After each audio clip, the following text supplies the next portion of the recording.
No vote on second reading. Magkakaroon ng botohan yan ng second reading. As soon as ma-terminate ang period of individual amendments. Today, baka hindi siguro. Hindi siguro. What can we accomplish today?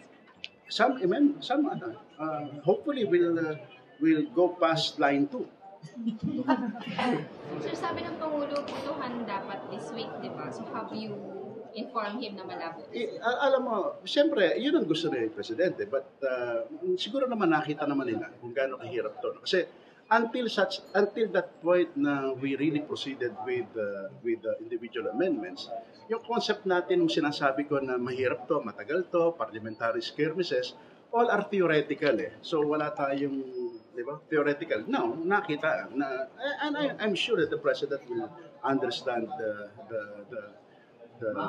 what we are undergoing. Kaya a difference of 1 week siguro will not, at the end of the day, really make a lot of difference.